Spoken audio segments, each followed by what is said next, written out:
إن الحمد لله نحمده ونستعينه ونستغفره ونعوذ بالله من شرور أنفسنا وسيئات أعمالنا. من يهده الله فلا مضل له ومن يضلل فلا هادي له، وأشهد أن لا إله إلا الله وحده لا شريك له، وأشهد أن محمدا عبده ورسوله. يا أيها الذين آمنوا اتقوا الله حق تقاته ولا تموتن إلا وأنتم مسلمون. يا أيها الناس اتقوا ربكم الذي خلقكم من نفس واحدة وخلق منها زوجها وبث منهما رجالا كثيرا ونساء، واتقوا الله الذي تساءلون به والأرحام إن الله كان عليكم رقيبا. يا أيها الذين آمنوا اتقوا الله وقولوا قولا سديدا يصلح لكم أعمالكم ويغفر لكم ذنوبكم، ومن يطع الله ورسوله فقد فاز فوزا عظيما. أما بعد فإن خير الكلام كلام الله، وخير الهدى هدى محمد صلى الله عليه وسلم، وشر الأمور محدثاتها، وكل محدثة بدعة، وكل بدعة ضلالة، وكل ضلالة في النار. قال الله تبارك وتعالى في كلامه المجيد: من المؤمنين رجال صدقوا ما عاهدوا الله عليه فمنهم من قضى نحبه ومنهم من ينتظر وما بدلوا تبديلا. حضرات، ہر قسم کی تعریف حمد و ثنا اللہ رب العالمین کے لیے ہے، جو ہم سب کا، پوری مخلوقات کا، پوری کائنات کا تنہا خالق و مالک و مدبر ہے۔ اس کے خالق و مالک و مدبر کے ہونے میں اس کا کوئی شریک نہیں، سہیم نہیں، اس کا کوئی ساجھیدار نہیں۔ بعدہ درود و سلام کا نزول ہو تمام انبیاء کرام پر، بالخصوص ہم تمام کے نبی محمد عربی صلی اللہ علیہ وآلہ وسلم پر، جنہیں رب العالمین نے رحمت للعالمین بنا کر مبعوث فرمایا۔ تمام لوگوں کی رشد و ہدایت کے لیے آپ پر اپنے مقدس کلام کو نازل فرمایا۔ اسی مقدس کلام سے آج کے اس خطبہ جمعہ میں آپ کے سامنے میں نے ایک آیت کریمہ کو پیش کیا ہے۔ عنوان سے متعلق آپ بخوبی واقف ہیں، تفصیلی گفتگو اس عنوان پر تو نہیں ہو سکتی۔ اس کا جو پہلا حصہ ہے آزادی، اس سے متعلق ہم کچھ گفتگو کریں گے آج کے اس خطبہ جمعہ میں اللہ کی توفیق سے۔ دیکھیں، اللہ رب العالمین نے انسان پر 3 حقوق واجب قرار دیے ہیں، یا 3 حقوق کو انسان پر اللہ رب العالمین نے واجب کر دیا ہے۔ ایک ہے حق اللہ، دوسرا ہے حق الناس، اور تیسرا ہے حق النفس۔ یہ 3 حقوق ہر انسان پر واجب ہیں۔ وہ اللہ کا حق پورا کرے، وہ لوگوں کے حقوق کو ادا کرے، اور اس کے اپنے ذات اور اپنے نفس کا جو حق اس پر عائد ہوتا ہے اس کو مکمل کرنے کی کوشش کرے۔ ہر ایسی آزادی جو ان حقوق میں سے کسی بھی حقوق کی مخالفت کروائے، وہ آزادی باطل ہے۔ اس کو اچھی طرح سے ذہن میں رکھ لینا چاہیے۔ ہر ایسی آزادی جو ان 3 حقوق میں سے کسی بھی حق کی مخالفت کروائے، وہ آزادی باطل ہے، وہ آزادی حق نہیں ہے۔ اللہ تعالیٰ کا جو حق ہے، آزادی ایسی ہو کہ اللہ کے حقوق میں سے کسی حق کی وہ آزادی مخالفت کروائے، ایسی آزادی باطل۔ اور ایسی آزادی جو لوگوں کے حقوق میں سے کسی بھی حق کو جو ہے باطل یا مخالفت کروائے، لہذا وہ آزادی باطل ہے۔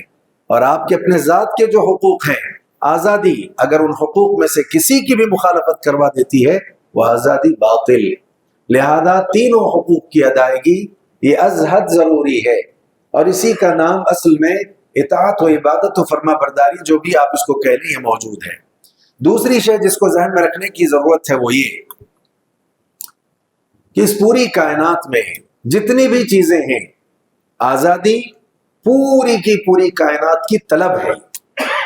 جس شے پر بھی آپ نظر ڈالیں، جس شے پر بھی آپ نظر دوڑائیں، ہر شے آزادی چاہتی ہے، اور آزادی کی طلب اس کے اندر موجود ہوتی ہے۔ آزادی کی محبت انسان کی طبیعت میں بھی ہے۔ آپ غور کریں کہ اگر ایک پرندے کو آپ پنجرے میں بند کر دیتے ہیں، مقید کر دیتے ہیں، وہ کبھی دائیں اڑتا ہے، کبھی بائیں اڑتا ہے، کبھی اوپر نیچے کو ہوتا ہے، اس کی ساری کاوش اور کدو کاوش، اس کی کوشش آزادی کے سلسلے میں ہوتی ہے کہ وہ چاہتا ہے کہ میں پنجرے سے آزاد ہو جاؤں۔ اسی طرح اگر آپ ایک اونٹ کو رسی سے باندھ دیتے ہیں، مستقل اس کو جکڑ کر کے رکھتے ہیں، اس کی حرکات و سکنات بتلاتی ہے کہ اسے آزادی مطلوب ہے، اسے آزادی چاہیے۔ ایسے کہ انسان کو اگر مقید کر دیا جاتا ہے، قید خانوں میں ڈال دیا جاتا ہے، جیلوں کے حوالے کر دیا جاتا ہے، لہذا وہاں اس کی طبیعت یہ ہوتی ہے کہ کسی نہ کسی ناحیے سے، کسی نہ کسی سہارے سے، کسی نہ کسی بہانے سے مجھے قید سے رہائی مل جائے، آزادی مل جائے۔ تو لہذا آزادی کی محبت انسان کی طبیعت میں بھی ہے، آزادی پوری کائنات کی طلب ہے، لہذا آزادی کو پہلے سمجھنا چاہیے۔ عربی میں اس کے لیے ایک لفظ ہے الحریہ۔ اب حریہ کس کو کہتے ہیں، آزادی کس کو کہتے ہیں، اس کو سمجھنے کے لیے سادہ اسلوب، سادہ طریقہ یہ ہے، سادی تعریف اس کی یہ ہے کہ غلامی کی جو ضد ہوتی ہے اس کو آزادی کہا جاتا ہے، غلامی کی ضد کو آزادی کہا جاتا ہے۔ اب ظاہر بات ہے دنیا میں جتنے بھی انسان آئے، ہر آنے والا انسان ماں کے بطن سے جب وہ دنیا میں آتا ہے آزاد پیدا ہوتا ہے، اس کے گردن میں کسی کی غلامی کا کوئی طوق نہیں ہوتا، کسی بندھن میں وہ بندھا نہیں ہوتا، آزاد طور پر ہر ماں اپنے بچے کو جنتی ہے۔ اور عجیب بات یہ ہے ہر بچہ فطرت اسلام پر پیدا ہوتا ہے، چاہے وہ مشرک ہو، چاہے وہ کافر ہو، چاہے وہ یہودی ہو، چاہے وہ مجوسی و نصرانی ہو، چاہے وہ مسلمان ہو، ہر بچہ فطرت اسلام پر پیدا ہوتا ہے، لہذا کسی کی غلامی کا طوق اس کے گلے میں نہیں ہوتا۔ ہاں، وہ رب کا غلام بن کر کے دنیا میں آتا ہے۔ دیکھیے آزادی کا مفہوم یہاں سے ہمیں سمجھنا چاہیے، وہ رب کا غلام بن کر کے اس دنیا میں آتا ہے، وہ عبداللہ ہوتا ہے، وہ عباد الرحمان ہوتا ہے، وہ رحمان کا بندہ ہوتا ہے، وہ اللہ کا بندہ ہوتا ہے۔ اللہ نے اس کو وجود بخشا، اللہ نے اسے پیدا کیا، اللہ اس کا خالق ہے، لہذا مالک اگر اللہ تعالیٰ ہے تو جو مالک ہوگا مملوک اسی مالک کے قوانین کے تابع ہو جائے۔ اس معنی میں ہر آنے والا دنیا میں رب کا غلام ہوتا ہے۔ کوششیں جو ہوتی ہیں، کاوشیں جو ہوتی ہیں، شیطان کی بھی ہوتی ہیں، غلط ماحول کی ہوتی ہیں، سب مل کر کے اس کو اس کی اصل سے ہٹانے کی کوشش کرتے ہیں اور ہٹاتے ہیں۔ شیطان نے اللہ تعالیٰ سے یہی بات بیان کی تھی، لَآتِيَنَّهُم مِّن بَيْنِ أَيْدِيهِمْ وَمِنْ خَلْفِهِمْ وَعَنْ أَيْمَانِهِمْ وَعَنْ شَمَائِلِهِمْ وَلَا تَجِدُ أَكْثَرَهُمْ شَاكِرِينَ۔ میں ان کے پاس، ان کے آگے سے، ان کے پیچھے اور دائیں بائیں سے آؤں گا، حملہ آور ہو جاؤں گا۔ نتیجہ بھی خود پیش کر کے کہتا ہے کہ اکثر ان میں ایسے ہوں گے جو شاکر نہیں ہوں گے، وہ جس فطرت پر پیدا کیا گیا اس فطرت پر وہ قائم نہیں رہیں گے۔ اب ظاہر بات ہے ایک بڑی تعداد شیطان کی عبادت کرنے والی ہو جائے، بندے تو رحمان کے تھے، اب وہ عباد الشیطان ہو گئے۔ سورہ یاسین ہر کوئی پڑھتا ہے، اس میں اللہ تعالیٰ نے یہ عہد لیا ہے، أَلَمْ عَاهَدْ إِلَيْكُمْ يَا بَنِي آدَمَ أَلَّا تَعْبُدُوا الشَّيْطَانَ إِنَّهُ لَكُمْ عَدُوٌّ مُّبِينٌ۔ کیا ہم نے تم سے یہ عہد نہیں لیا ہے بنی آدم کہ تم شیطان کی عبادت نہیں کرو گے، وہ تمہارا کھلا دشمن ہے۔ عہد تو ہم سے جو ہوا ہے وہ یہ ہوا ہے، أَلَسْتُ بِرَبِّكُمْ، میں تمہارا رب ہوں کہ نہیں؟ قالوا بلا، ہم سب نے کہا تو ہی ہمارا رب ہے۔ فطرت پر پیدا ہوئے، رب کے ہم غلام، رب کے ہم بندے۔ شیطان نے اشک لیا بہت سارے لوگوں کو، اور ایک بڑی تعداد ایسی ہے جو شیطان کی پرستش کرتی ہے۔ اب یہاں سے اس بات کو ضرور ذہن میں رکھیں، دنیا میں یہ جو جہاد ہے، دنیا میں یہ جو قتال ہے، اس کا بنیادی مقصد یہی ہے کہ انسان اصل کی طرف آ جائے۔ اصل کیا ہے؟ وہی جس فطرت پر اللہ رب العالمین نے انسان کو پیدا کیا، اسی کے پیش نظر یہ سارے مقاصد ہیں۔ دنیا میں کہیں بھی کسی بھی مقام پر کسی بھی ملک کا آپ جائزہ لیجئے، ظاہری بات ہے ملکی طور پر جنگیں ہوتی ہیں، ملکی سطح پر جو ہے لڑائیاں ہوتی ہیں، ملکی سطح پر جو ہے مقابلے ہوتے ہیں، ایک زمانے سے یہ سلسلہ چل رہا ہے اور آج تک موجود ہے۔ لیکن اسلام نے بھی یہ بات کہی ہے کہ ٹھیک ہے، آپ کو جو جہاد کرنا ہے، آپ کو قتال کرنا ہے، اپنے نفس سے، شیطان سے، غلط ماحول سے، ضرورت پڑنے پر لوگوں کو اصل پر لانے کے سلسلے میں آپ کو مقابلہ کرنا ہے۔ لہذا اس اعتبار سے آپ دیکھیں سورہ محمد کو اگر آپ پڑھیں گے، وہاں 4 بنیادی باتیں اسلام نے بیان کی ہیں، بڑی اہم باتیں، بڑی بنیادی باتیں اللہ رب العالمین نے بیان فرمایا، اما منًا واما فداء حتى تضع الحرب اوزارها۔ لوگوں کو جب قیدی بنا لیا جائے لڑنے کے لیے لوگ آئے, مقابلے کے لیے لوگ آ گئے, لیکن ہوا ایسے کہ اللہ رب العالمین نے اسلام کا غلبہ عطا کیا, اسلام کا بول بالا کیا. نتیجے میں یہ کہ اہل اسلام کے ہاتھ کچھ لوگ آ گئے قیدی بن کر کے. اب کیا قانون ہے ان کے لیے؟ دیکھیے آزادی کتنی بڑی شے ہے, آزادی کتنی عظیم نعمت ہے. اسلام نے 4 اصول دیے یہاں. سب سے پہلے تو یہ کہ اما منا, پہلا کام یہ کرو کہ احسان کر کے چھوڑ دو, جی سکے زندگی گزار سکے, نہیں اگر ایسا کر سکتے ہو وَإِمَّا فِدَا, فدیہ لے لو, تجھے چھوڑ دو, ان کی رہائی کر دو. یہ 2 مراحل کے بعد تیسرا مرحلہ جو بڑے قلیل اور شاذ و نادری کبھی ایسے جو ہے معاملہ پیش آتا ہے, اور بڑے قلیل ایسے جو ہے مراحل آتے ہیں, وہ ہے وَإِمَّا مَنًّا فِدَاءَ أَوْ الْقَتْلِ. اب یہ دونوں صورتیں اگر نہیں ہیں, سورہ محمد میں تو یہ 2 چیزیں واضح ہوئی ہیں, اگر یہ دونوں صورتیں نہیں, احسان کر کے نہیں چھوڑتے, فدیہ نہیں لیتے, فدیہ لے کر کے نہیں چھوڑتے, تیسرا مرحلہ قتل کرنے کا ہے. لیکن اس کے بعد چوتھا ایک مرحلہ اسلام نے بیان کیا, وہ یہ کہ بہتر ہے کہ انہیں آزاد کر دیا جائے. آزادی کے لیے کچھ راستے اپنائے جائیں, آزادی کے لیے کچھ اصول وضع کیے جائیں, آزادی کے لیے کچھ قوانین بنائے جائیں, تاکہ ان قوانین کو اختیار کر کے آزادی کا معاملہ آ جائے, ہر کوئی آزادانہ طریقے سے زندگی گزار سکے. اسی لیے آپ دیکھیں اسلام میں بہت سارے ایسی خطائیں ہیں, بہت سارے ایسے جو ہے غلطیاں ہیں, اس پر جو کفارہ متعین کیا گیا, اس کفارے میں کہیں نہ کہیں گردن کو آزاد کرنے کی بات پیش کی گئی. ایک آدمی شہر رمضان میں روزہ رکھتا ہے, روزے کی حالت میں اپنی بیوی سے جمع کرتا ہے, جو جرمانہ شریعت نے اس کے لیے مقرر کیا اس میں گردن کو آزاد کرنے کی بات ہے. ٹھیک ہے, اگر ایسا نہیں کر سکتے ہو گردن آزاد کرو. اچھا, اس کے علاوہ ایک آدمی قسم کھاتا ہے کسی معاملے پر کہ میں ایسا نہیں کروں گا, میں اللہ کی قسم کھاتا ہوں, اور پختہ یقین کے ساتھ قسم کھاتا ہے, قسم توڑ دیا, لہذا اب کفارے میں جو چیزیں رکھی گئی ان میں گردن کو آزاد کرنے کا معاملہ بھی رکھا گیا. گردن آزاد کرو تاکہ لوگ آزادانہ طریقے سے جی سکیں. ایسے ہی اگر کسی صاحب نے یہ کہہ دیا کہ تو اپنی بیوی سے, تو میرے لیے اپنے ماں کے پیٹ جیسی ہے, زہار کا معاملہ کر لیا, تو وہاں کفارے کے طور پر جو بنیادی اصول دیے گئے اس میں گردن کو آزاد کرنے کی بات کہی گئی ہے. اس کے علاوہ آپ نکل گئے, ایک آدمی کو مارنا نہیں چاہتے تھے, آپ کا تیر چل گیا, آپ کی گولی چل گئی, اور خطا کے ذریعے, غلطی کے ذریعے آدمی سامنے آ گیا, اس کی جان نکل گئی. لہذا وہاں ہٹ جانے کے طور پر, کفارے کے طور پر جو صورتیں اپنائی گئی ان میں سے ایک صورت یہ ہے کہ آپ گردن آزاد کیجئے. آپ دیکھیں کیوں یہ قوانین وضع کیے گئے, کیوں اصول وضع کیے گئے. ان اصولوں کی وضع کرنے کا عظیم مقصد یہی ہے کہ لوگ آزادانہ طریقے سے زندگی گزار سکیں. بلکہ آپ یہ دیکھیں اللہ کے نبی علیہ الصلوۃ والسلام نے فرمایا کہ ایک آدمی چاہتا ہے کہ اپنے ماں باپ کے ساتھ حسن سلوک کرے, اس کا حق ادا کرے. اب ماں باپ کے ساتھ اب چاہے جتنا حسن سلوک کریں, حق ادا تو نہیں ہو سکتا, لیکن اس کی خواہش ہے کہ میں کسی نہ کسی ناحیے سے اپنے ماں باپ کا حق ادا کر دوں. اللہ کے نبی نے کہا ایک ہی صورت ہے, ایک ہی راستہ ہے.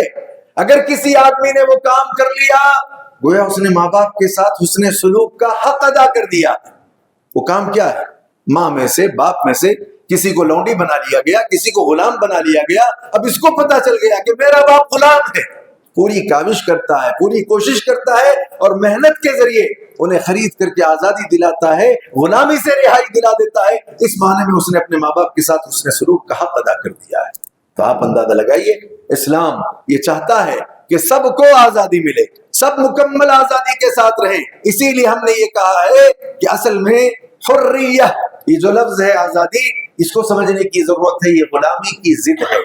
اسلام نہیں چاہتا کہ غلام بن کر کے رہیں, لوگوں کے لوگ غلام بنے رہیں, کسی اور کے ماتحت ہو کر کے, کسی اور کے تابع ہو کر کے چلیں, ان کے قوانین وضع کی جائیں ان کے لیے, اور ان کو جو تسلیم کرنے والوں میں سے ہوں. نہیں, غلام بننا ہے یا غلام رہنا ہے ہمیشہ تو رب کا غلام, رب کے بندے بن کر کے رہنا ہے. یہ پہلی بات ہے آج کے اس خطبہ جمعہ کی جس کو ذہن میں رکھنے کی ضرورت ہے. دوسری بات جسے ذہن میں رکھنے کی ضرورت وہ یہ ہے کہ اسلام اصل میں یہ چاہتا ہے کہ آزادی کے نام پر جو آزادی جو مطلوب ہے انسان کو, صرف جسمانی آزادی انسان کو نہ ملے. انسان دنیا میں آپ دیکھیں مغربی تہذیبیں ہیں, مغربی لوگ ہیں, مغربی افکار کے لوگ ہیں, اور بے شمار اور انسان ہیں.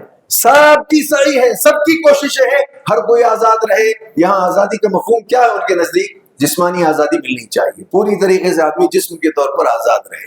اسلام یہ نہیں چاہتا. اسلام یہ چاہتا ہے صرف جسمانی آزادی نہیں, جسمانی آزادی کے ساتھ ساتھ انسان کی روح آزاد رہے. کیا مطلب روح آزاد رہے؟ آدمی اگر گناہ کرتا ہے، آدمی اگر خلاف شرع کام کرتا ہے، ظاہر بات ہے اس کے نتیجے میں اس کی روح سکڑ جاتی ہے، اس کی روح تنگ ہو جاتی ہے، دھیرے دھیرے اس کے روح پر داغ و دھبے چڑھتے جاتے ہیں، لہذا سکون ختم ہو جاتا ہے، راحت ختم ہو جاتی ہے، آدمی جو ہے سکون کی اور راحت کی تلاش میں حیران و پریشان ہوتا ہے۔ جسم کو راحت دینے کے سارے انتظامات ہیں، بہت بھاری بنگلہ موجود ہے، بہت ایسی اچھی سے اچھے اے سی لگے ہوئے ہیں، نعمتیں کھانے کے لیے ساری موجود ہیں، چلنے کے لیے آپ کے پاس گاڑی ہے، بیٹھنے کے لیے کار موجود ہے، ہر طرح کی جسمانی راحت کے سارے سامان آپ کے پاس ہو گئے، لیکن پھر بھی سکون نہیں، پھر بھی راحت نہیں ہے۔ کیوں راحت نہیں ہے؟ وہ جو خطائیں ہو رہی ہیں، وہ جو خلاف شرع کام ہو رہے ہیں، وہ اللہ کا دیا ہوا جو اصول ہے جس میں اصل آزادی تھی اس سے اپنے آپ کو آپ نے آزاد کر لیا، نتیجے میں یہ ہے کہ خطاؤں پر خطائیں کے نتیجے میں آپ کی روح اور روحانی جو وجود ہے وہ روحانی وجود گناہوں کے باعث مقید ہوتا جاتا ہے، نتیجے میں اصل آزادی نہ ملنے سے سکون کی تلاش میں آپ پھر بھی رہتے ہیں۔ جائیں آپ مغربی علاقے میں، کیا کچھ انتظامات نہیں ہے جسم کی راحت کے لیے، اس کے باوجود سکون کی تلاش میں وہ حیران ہے، وہ پریشان ہے۔ تو لہذا اسلام، دوسری بات یاد رکھیے آزادی کے حوالے سے، یہ تو آپ جانیں گے، کل بھی سنیں گے، کل وہ تاریخ ہے، آزادی ہند میں مسلمانوں کا کیا کردار تھا، مسلمانوں کی کیا قربانی تھی، یہ تو آپ پورا دن بھی سنتے رہیں گے، ہر جگہ سنتے رہیں گے، موقع ملے گا میں اختتام پر اس پر نشاندہی کروں گا، موضوع بڑا اہم ہے، لہذا اس لیے میں سب سے پہلے آزادی کے حوالے سے متعلق آپ کے سامنے گفتگو کر رہا ہوں۔ تو آزادی میں یہ دوسری بات ہے جس کو ذہن میں رکھنے کی ضرورت ہے کہ آزادی سے مقصود صرف جسمانی آزادی نہیں ہے بلکہ روحانی آزادی ہے، اور روح کو آزاد کرنے کا، روح کو آزادی دلانے کا بہترین طریقہ یہی ہے کہ جسم کو راحت پہنچانے کے لیے، روح کو تسکین دینے کے لیے وہ جو شرعی قوانین ہیں، وہ جو اللہ تعالیٰ کی غلامی ہے، اسے ہم قبول کرتے رہیں۔ تیسری بات اس سلسلے میں جس کو ذہن میں رکھنے کی ضرورت ہے وہ کیا؟ دیکھیے آزادی مطلق نہیں ہے، مقید ہے۔ آزادی مطلق نہیں ہے، مقید ہے۔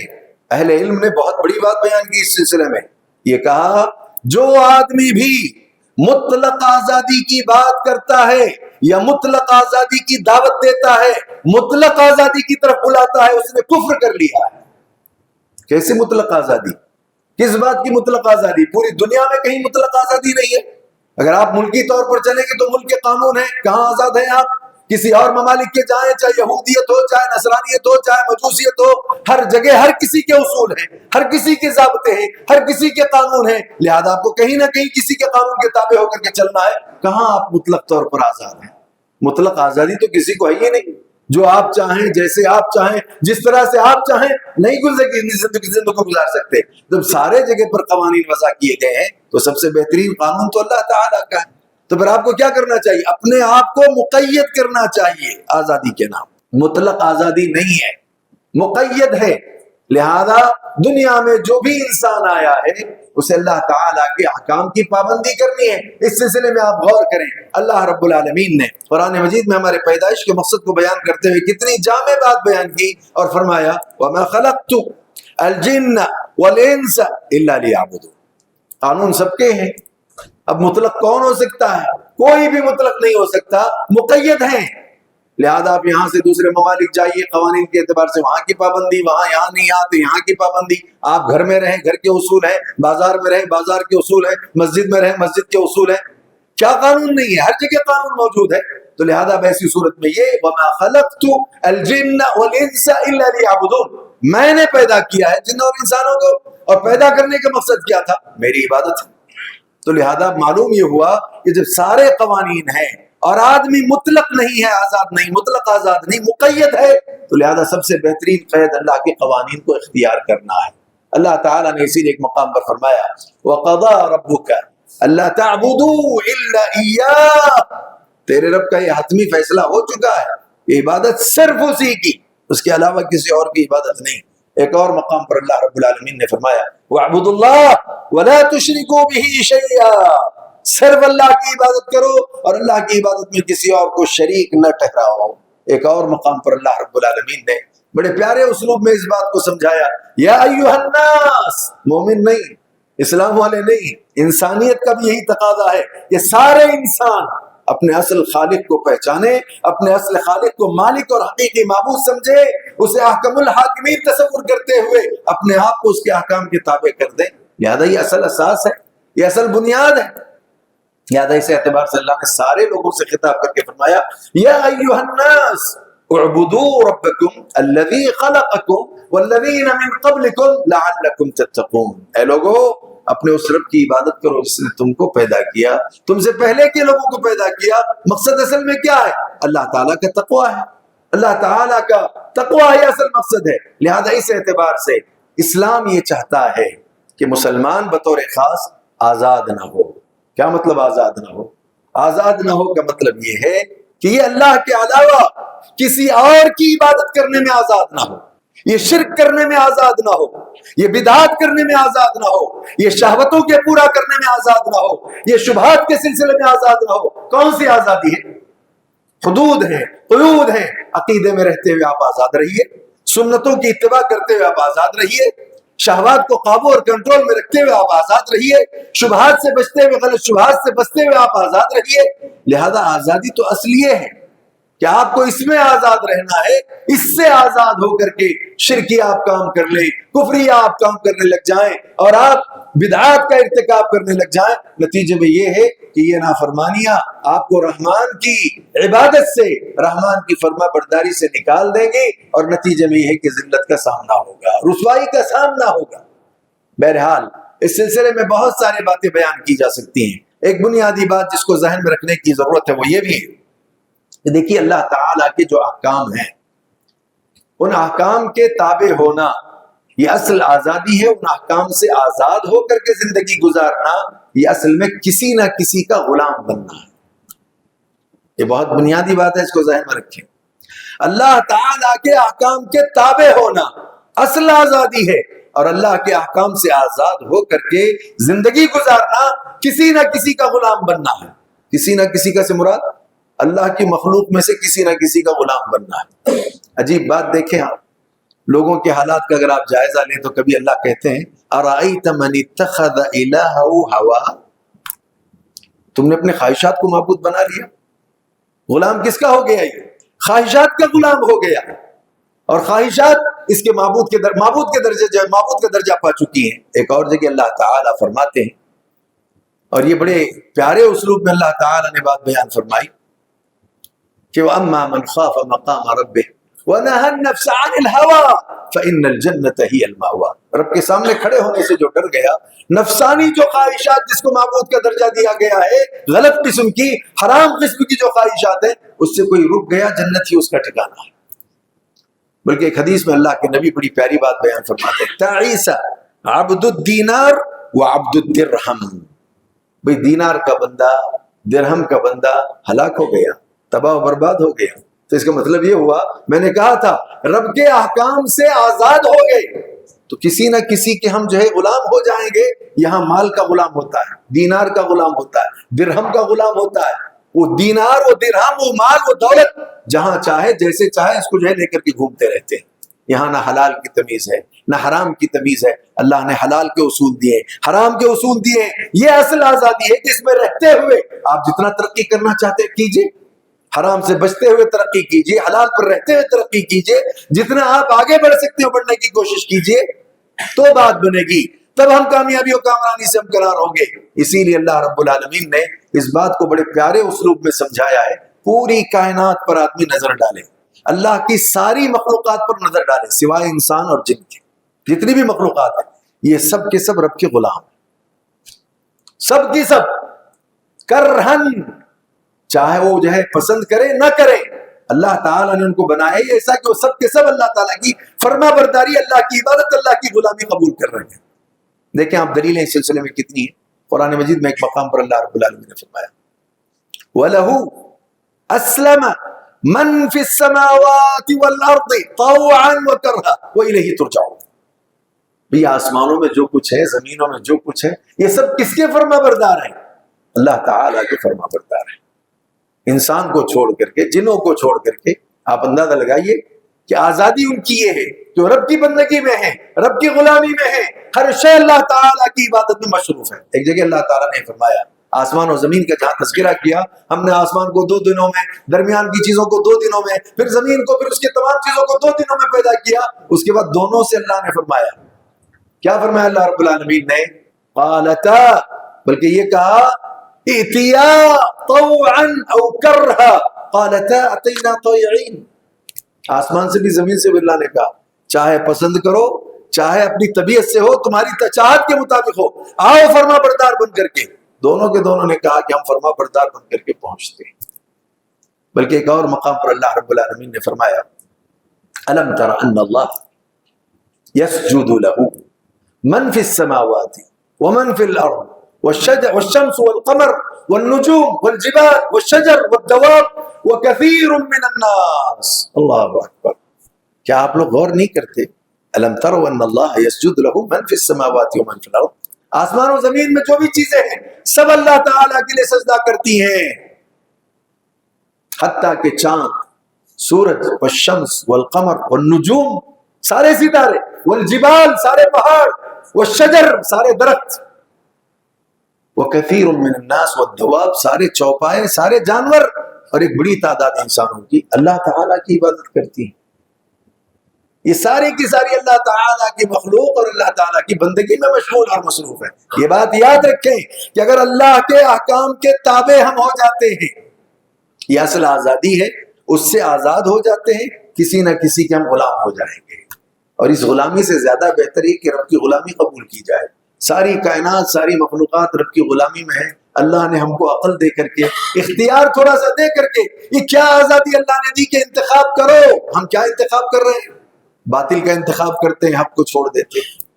حرام کا انتخاب کرتے ہیں، حلال کو چھوڑ دیتے ہیں. بدعات کا انتخاب کرتے ہیں، سنت کو چھوڑ دیتے ہیں. میں یہ کلی طور پر بات نہیں کہہ رہا ہوں، نیکو پارسا لوگ بھی موجود ہیں، لیکن اجتماعی طور پر جو حالات ہیں ان حالات کے نتیجے میں، یا جو شکلیں جو کیفیات ہیں اس کے نتیجے میں جو حالات ہم پر آ رہے ہیں اس کے اعتبار سے میں بات کر رہا ہوں. تو آزادی کے بات کو آزادی کے مفہوم میں اس بات کو ضرور ذہن میں رکھیں. کائنات کی ساری چیزیں جب اللہ تعالیٰ کے تابع، اسی لیے اللہ تعالیٰ نے ایک بہت عجیب بات یہ بیان کی قرآن مجید میں. سورہ رحمان ہر کوئی پڑھتا ہے، لیکن اس آیت کو سمجھنے کی ضرورت ہے. کیا فرمایا اللہ نے؟ یا معشر الجن والانس ان استطعتم ان تنفذوا من اقطار السماوات والارض فانفذوا لا تنفذون الا بالسلطان فبأي آلاء ربكما تكذبان. بھئی آپ کا ہمارا اپنا وجود ہے، آپ کا اپنا وجود ہے. اللہ کی اطاعت، اللہ کی غلامی اگر دیکھنا ہی ہو آپ کے اپنے وجود میں دیکھیے. چاہتے ہوئے نہ چاہتے ہوئے ہمارے جسم کا ہر عضو اللہ کا غلام ہے، اللہ کے حکم کا غلام. پھر وہ جو اختیار دیا گیا تھا کہ ہم نے پیدا کیا، ہم نے بھیجا، ہمارے بھیجنے کا مقصد ہے، لہذا اس کو لے کر کے انسانیت چاہتے ہیں اور سارے انسان ایک ساتھ رہنا چاہتے ہیں، لہذا یہ کہ ہمارے قانون کو مانیں، ہمارے قانون کو منوائیں تو پھر بات بنے گی. اب دیکھیں آپ، ہاتھ میرا ہے، اس ہاتھ پر قانون کس کا ہے؟ یہ ہاتھ دیکھ نہیں سکتی، پکڑنے کا کام ہے. کس نے دیا تھا یہ کام اس کو؟ یہ ہاتھ اس کام کی پابندی کیسے کرتا ہے؟ اللہ کے حکم کا تابع ہے. یہ صرف پکڑنے کا کام کرے گا، چلنے کا کام اس سے نہیں ہو سکتا. پیر اللہ نے دیے ہیں، اس سے کام لینا ہے چلنے کا، اور یہ پیر صرف چلنے کا کام کریں گے. کوئی کہے پیر دیکھنا شروع کر دے، نہیں دیکھیں گے. آنکھ سے کہیں کان کا کام کر لے، کان سے کہیں آنکھ کا کام کرے، نہیں. اللہ نے ہر شے کو پیدا کر کے اس کی ذمے، اس کے وصف کو ڈال دیا، وہ اسی میں لگے ہوئے. کان سنتا ہے، آنکھ دیکھتی ہے، ہاتھ پکڑتا ہے، پیر چلتے ہیں. یہ قانون کس کا ہے؟ یہ کرہن ہی صحیح اللہ تعالیٰ کا قانون ہے. لیکن اب اللہ اس سے آگے کیا چاہتے ہیں؟ انسان اور جن صرف دو سے، کہ ہم نے کچھ اختیار دیا، تمہارے لیے شریعت نازل کی، تمہارا امتحان مقصود ہے، لہذا اب تم کیا کرو؟ ہمارے احکام کو ترجیح دو. تو جب آدمی آزادی جو اللہ کی طرف سے ملی، آزادانہ طور پر اللہ کے قانون کے تابع جب ہو جاتا ہے، یہ آزادی اصل ہے. اور اللہ کے قانون سے آزاد ہو جاتا ہے، اور آزاد ہو کر کے ظاہر بات ہو خود کو جو ہے اپنے آپ کو آزاد تصور کر کے زندگی گزارنے لگتا ہے، تو نتیجے میں وہ کسی مخلوق کا غلام بنتا ہے، خالق کا نہیں. دیکھیے بعض لوگوں نے سورج کو معبود بنا لیا. کس کے غلام بن گئے؟ دینار کے نہیں، درہم کے نہیں، نفسانی خواہشات کے نہیں، سورج کو معبود بنایا. بعض نے چاند کو معبود بنایا. کیا ہے؟ یہ سب مخلوقات ہیں. عقل ماری گئی ہے کہ بھئی اتنا بڑا انسان، ساری پوری کائنات کا مرکزی نقطہ جس کے لیے پوری کائنات کو بنایا گیا، سارے آسمان زمین اور اس کے علاوہ ساری چیزوں کو انسان کے لیے بنایا گیا. اور اس کی حالت دیکھیے کیا ہے کہ جس کے لیے اس کو بنایا گیا تھا انہی میں سے کسی نہ کسی کو معبود کا درجہ دیتا ہے. سورج کی پرستی شروع ہے، چاند کی پرستی شروع ہے، کہیں جو ہے شجر کو مانتا ہے، کہیں حجر کو مانتا ہے، کہیں قبر کو مانتا ہے، پتہ نہیں کس کو. اللہ نے فرمایا لا تسجدوا للشمس ولا للقمر واسجدوا للہ. سورج چاند کی پرستش مت کرو، صرف اللہ تعالیٰ کی عبادت کرو، اللہ کی پرستش کرو۔ تو لہذا اس اعتبار سے بہت بنیادی چیز ہے کہ آدمی اللہ تعالیٰ کے قانون کے تابع ہو جائے۔ عجیب بات یہ ہے، بعض ہمارے یہاں ایسے لوگ بھی ہیں جنہیں شبہات کی بیماری لاحق ہے، شہوات کی نہیں۔ وہ قرآن مجید پڑھتے ہیں اور قرآن مجید کی آیات سے آزادی کا مفہوم کیا لیتے ہیں؟ قرآن مجید کی 2 آیتیں بعض لوگوں نے پیش کی اور یہ فرمایا، ایک آیت میں اللہ نے فرمایا لکم دینکم ولی دین، سورہ کہف میں اللہ نے فرمایا فمن شاء فلیؤمن ومن شاء فلیکفر، جو چاہے ایمان لائے، جو چاہے کفر اختیار کرے، تمہارے لیے تمہارا دین ہے، ہمارے لیے ہمارا دین ہے۔ ان آیتوں سے پتہ چلتا ہے کہ انسان کو مکمل آزادی ہے، وہ چاہے تو اسلام میں رہے، چاہے تو اسلام کو چھوڑ کر کسی بھی مذہب کو قبول کر لے، کسی بھی دین پر چلا جائے۔ نتیجے میں ارتداد کی بیماری نوجوانوں میں آ گئی، مرتد ہونے لگے نوجوان۔ جہاں اللہ تعالیٰ نے یہ بات بیان فرمائی وہاں اللہ تعالیٰ نے ان آیتوں کو بھی پیش کیا ہے۔ اس کو سامنے رکھنے کی ضرورت تھی، اس کو نہیں رکھا گیا۔ کیا فرمایا اللہ نے؟ ان الدین عند اللہ الاسلام، اللہ کے نزدیک دنیا کے تمام دینوں میں، دنیا کے تمام دینوں میں، اب باعث بات لوگوں کے بھی دین ہے نا، کہاں ہے لوگوں کے دین؟ اللہ نے قرآن میں فرمایا، قرآن سمجھ کر کے پڑھیے زندگی میں، اللہ نے فرمایا هو الذی ارسل رسولہ بالہدی ودین الحق لیظہرہ علی الدین کلہ، اللہ کی ذات وہ ہے جس نے اپنے رسول کو دین حق دے کر کے بھیجا، الہدا کے ساتھ بھیجا۔ دیکھیے دین حق کے ساتھ بھیجا کا مطلب کیا ہے؟ دنیا میں اور بھی دین ہے لیکن وہ باطل ہے۔ کیوں دین حق دے کر کے بھیجا؟ تاکہ سارے دنیا کے دینوں پر دین حق غالب آ جائے۔ تب کیا معلوم ہوا؟ معلوم یہ ہو کہ ان الدین عند اللہ الاسلام، اللہ کے نزدیک تمام دینوں میں سب سے زیادہ پسندیدہ دین اسلام ہے۔ پھر ان آیتوں کا مطلب آپ نے کیوں لیا کہ جو چاہے کفر اختیار کرے، جو چاہے ایمان لائے؟ ارے بھائی وہ تو اختیاری ابتدائی مراحل میں تھے، لیکن جب آپ آ گئے سب سے اچھے دین پر اور اچھے جو ہے قانون پر، تو پھر اس کو اختیار کرنے کے بعد اس کو ترک کرنے کا معاملہ آپ کی طبیعت میں آیا کیسے؟ یہی ساری چیزیں ہیں جس کو سمجھنے کی ضرورت ہے۔ آزادی اصل میں ہے کیا؟ آزاد کوئی بھی نہیں ہے۔ آزادی یہ ہے کہ اسلام کے حدود میں رہ کر کے آپ مکمل آزاد، اسلام کے حدود میں رہ کر کے، اس سے ہٹ کر کے نہیں۔ ایک مثال اللہ کے نبی نے دی سفینے کی، کشتی میں جا رہے ہیں جو لوگ، 2 منزلہ کشتی ہے، سمندری سفر ہے، کچھ لوگوں کے حصے میں اوپر کا حصہ آ گیا نصیب میں، یا کچھ لوگوں کی جو ہے رہائش کے طور پر اوپر والا حصہ ان کے نصیب میں آیا، اور کچھ لوگوں کے اس میں نیچے کا۔ اب نیچے والوں کو میٹھا پانی حاصل کرنے کے لیے ہمیشہ اوپر جانا، یہاں تک تو آزادی ہے، اس کو کہتے ہیں آزادی۔ یہاں تک کی آزادی ہے آپ کو کہ آپ جائیے اوپر، آتے رہیے، جتنا پیاس بجھانا ہو بجھائیے، جتنا پانی لینا ہو لیتے رہیے، جاتے آتے رہیے۔ لیکن اب سوچا انہوں نے کہ اس آزادی سے ہٹ کر کے اب دوسری آزادی استعمال کرتے ہیں۔ یہ کون سی آزادی ہے؟ یہ منع کردہ آزادی ہے، روکی ہوئی آزادی ہے، یہ نہیں کر سکتے آپ۔ لیکن اگر آپ آزادی کے نام پر وہ کرنے لگ جاؤ گے تو کیا ہو جاؤ گے؟ ہلاک ہو جاؤ گے۔ دوسری آزادی کیا اختیار کی انہوں نے؟ بار بار اوپر جا کر کے پریشان کرنا اچھا نہیں ہے، ہم نچلے حصے میں ہیں، اسی جو ہے کشتی کے اندر سے ایک سوراخ ڈال دیتے ہیں، یہیں سے پانی نکالتے ہیں۔ ابھی کیا اجازت ہے؟ یہ منع ہے، یہ آزادی نہیں۔ دائرہ وہاں تک تھا آپ کا، حدود اتنے تھے آپ کے، اسی کے اندر آپ کو رہ کر کے آزاد رہنا چاہیے تھا۔ لیکن اب آپ نے آزادی کے نام پر ایک غلط راستہ اگر انتخاب کیا، چن لیا اور عمل شروع کر دیا کہ چلو یہی سوراخ بنا دیتے ہیں، اسی نیچے والے حصے میں پانی سمندر کا لینے کے لیے کوئی ہم اپنا سبیل نکالتے ہیں۔ اوپر والے اگر اس کو دیکھیں اور خاموشی اختیار کر لیں تو نتیجے میں نیچے والوں کے ساتھ اوپر والوں کی ہلاکت یقینی ہے۔ کیا کرنا ہوگا؟ منع کرنا ہوگا۔ تو آزادی اصل میں ہے کیا؟ حدود کے اندر رہ کر کے رہنا، جینا، یہ اصل میں آزادی ہے۔ آج مسلمان اگر اس آزادی کو سمجھ کر کے اللہ تعالیٰ کے احکام پر عمل کرنا شروع کر دیں، ساری کائنات تو اسی کے لیے بنائی گئی، ساری کائنات کو اس کے لیے اللہ نے مسخر کیا ہے، یہ مرکزی نقطہ ہے، سب اس کے غلام ہو جائیں گے۔ لیکن جب مسلمان اور انسان خاص کر کے اللہ کے قانون سے آزاد ہو جائے تو پھر دوسروں کی غلامی شروع ہو جاتی ہے۔ لہذا اس اعتبار سے اس کو اچھی طرح سمجھنا چاہیے۔ ارتداد اختیار کرنا یہ غلط ہے۔ اللہ کے نبی نے فرمایا من بدل دینہ فاقتلوہ، جو آدمی اپنے دین کو تبدیل کر دے، اگر اسلامی شریعہ موجود ہو تو اس کو قتل کر دیا جائے گا۔ لہذا اس اعتبار سے اس سے اجتناب کی ضرورت ہے۔ آخری 3 باتیں ذہن میں رکھیے اس کے حوالے سے، ابھی ہم اصل مضمون پر پہنچ نہیں پائے، لمبا مضمون ہے، بہت اہم طویل مضمون ہے، اس پر انشاءاللہ پھر کبھی جو اگلا حصہ ہے مسلمانوں کی قربانی آزاد ہند میں کیا، اس پر بھی ہم انشاءاللہ گفتگو کریں گے۔ دیکھیے اس سلسلے میں ایک ہے اجتماع اور ایک ہے انفراد۔ فرد واحد اسلام نے آزادی کی جو بات کی، اس آزادی میں ایک بات یہ بھی ہے کہ اگر آزادی کے نام پر آپ کے ذریعے کسی اور کو نقصان پہنچتا ہے تو ایسی آزادی باطل ہے، ایسی آزادی غلط ہے، خلاف شرع، کیونکہ آپ کے ذریعے دوسرے کو نقصان پہنچ رہا ہے۔ لا ضرر ولا ضرار، نہ خود کو تکلیف دو نہ دوسروں کو تکلیف پہنچاؤ۔ یہ شریعت کا بڑا پیارا اصول ہے، بہت اہم اصول ہے۔ لہذا اس اعتبار سے دوسروں کو نقصان اگر آپ کی ذات سے پہنچتا ہے اور آپ دوسروں کو نقصان پہنچاتے ہیں تو ایسی صورت میں یہ اصل میں آزادی کے نام پر کیے جانے والے جو کام ہوں گے وہ شرعاً خلاف، یہ جو ہے شرعاً درست نہیں ہوں گے۔ اسی لیے اللہ کے نبی علیہ الصلوۃ نے فرمایا ان دماءکم واموالکم واعراضکم حرام علیکم کحرمت یومکم ھذا فی شہرکم ھذا وفی بلدکم ھذا۔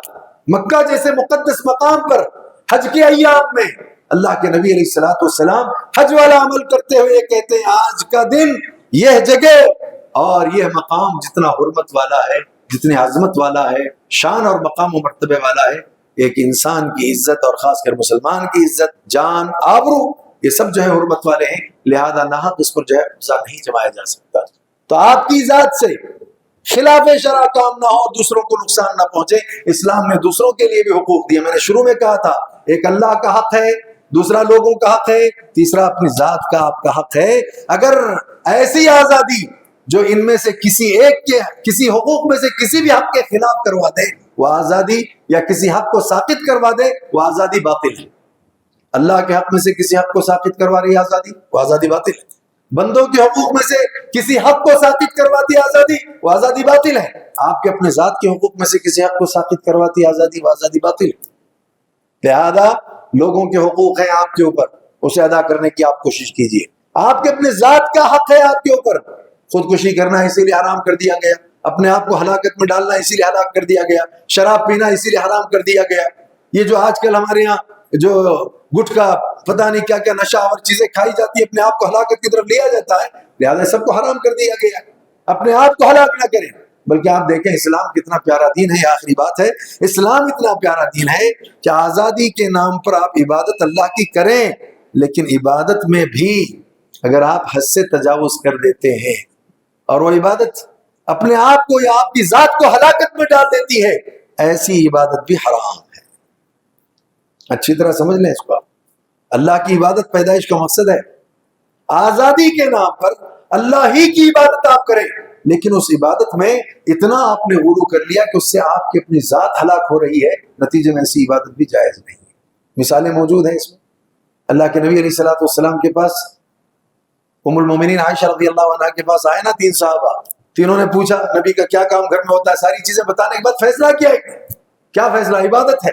ایک نے کہا میں صرف روزے رکھتا رہوں گا، افطار نہیں کروں گا۔ دیکھیے آپ کس کے لیے روزے رکھ رہے ہیں؟ اللہ ہی کے لیے روزہ رکھتا ہے، عبادت پیدائش کا مقصد ہے۔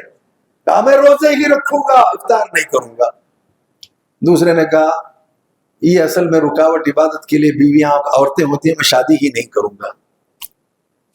تیسرے نے کہا میں رات میں تہجد اور قیام پڑھتا رہوں گا، آرام ہی نہیں کروں گا۔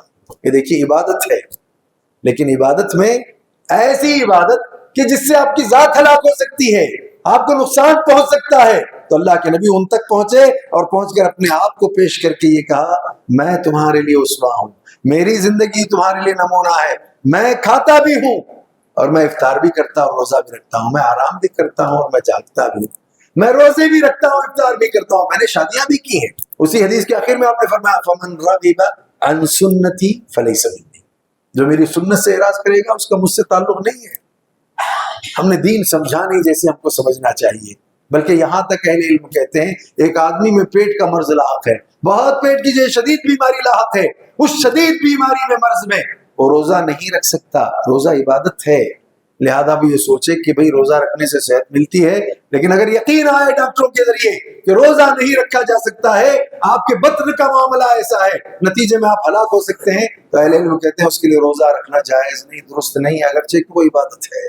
یہ اصل میں آزادی ہے، اس آزادی کو ذہن میں رکھنے کی ضرورت ہے، اور بہت سارے مفاہیم اس سلسلے میں بیان کیے جا سکتے ہیں۔ آخری بات، جو مالدار لوگ ہیں ان مالداروں کے سلسلے میں اسلام نے آزادی کے حوالے سے کیا پیاری باتیں بیان کی ہیں۔ مال اگر آپ کے پاس موجود ہے، آزادی آپ سمجھنا چاہتے ہیں تو یوں سمجھیں کہ مال اس میں اسراف نہ ہو، اس میں تبذیر نہ ہو آزادی کے نام پر. میرا مال میں نے کمایا ہے, میں آزاد ہوں. کیا مطلب آزادی کا؟ آزادی کا یہ تو مطلب نہیں ہے کہ آپ اپنے مال میں اسراف کریں. کلوا واشربوا ولا تسرفوا, کھاؤ پیو, اسراف نہیں کرنا ہے. بلکہ یہاں تک اللہ نے فرمایا کہ ایک آدمی اگر تبذیر کرتا ہے, میرا مال میں آزاد ہوں, چاہے جو میں کروں, تو کہا ان المبذرین کانوا اخوان الشیاطین, مال میں تبذیر کرنے والے شیطان کے بھائی ہیں. یہ کتنی پیارے اصول ہیں اسلام کے, کتنے اچھے آداب ہیں, کتنے اچھے جو ہے مطلب یہ کہ ضوابط ہیں. ان ضوابط کو یاد رکھنے کی ضرورت ہے, اسے اختیار کرنے کی ضرورت ہے. اسی لیے اللہ تعالیٰ نے فرمایا وَلَا تَبْسُطْ يَدَكَ مَغْلُولَةً إِلَىٰ عُنُقِكَ وَلَا تَبْسُطْهَا كُلَّ الْبَسْطِ فَتَقْعُدَ مَلُومًا مَحْسُورًا, کہ بھائی اپنے ہاتھوں کو بخیلی کے اعتبار سے باندھ کر بھی مت رکھو, فیاضی کے اعتبار سے اتنا کھلا بھی نہ رکھو کہ پھر مانگنے کی ضرورت پیش آ جائے. بین بین کی حالت زیادہ بہتر ہے. والذین اذا انفقوا لم يسرفوا ولم يقتروا وكان بين ذلك قواما, یہ لوگ اسراف نہیں کرتے ہیں اور یہ فضول خرچی نہیں کرتے ہیں, درمیانی حالتوں میں چلتے ہیں. لہذا اس اعتبار سے عباد الرحمان کی اوصاف ہیں. آزادی کے عنوان پر, صرف آزادی کی تشریح کے عنوان پر ہم نے یہ باتیں بیان کی. اگلا اس کا ایک حصہ ہے کہ آزادی ہند میں مسلمان کے یا مسلمانوں کی کیا قربانیاں ہیں. کبھی مواقع آتا ہے تو انشاءاللہ اس پر گفتگو کریں گے, وگرنہ کل بھی آپ اس درس کو سن سکتے ہیں اہل علم کی زبانی. اللہ تعالیٰ سے دعا ہے کہ اللہ مجھے آپ سب کو وہ جو آزادی کا اصل مفہوم ہے اسے اختیار کرنے کی پروردگارہ آپ ہمیں توفیق عطا فرمائیں. رب العالمین ہمیں دنیا آخرت میں کامیابی نصیب فرمائیں. یہاں جتنے ہیں سب کی مغفرت فرما دیں. رب العالمین خیر کے فیصلے فرمائیں, ہر شر سے ہماری حفاظت فرما دے. اقول قولی ھذا واستغفر اللہ لی ولکم ولسائر المسلمین واستغفروہ انہ هو الغفور.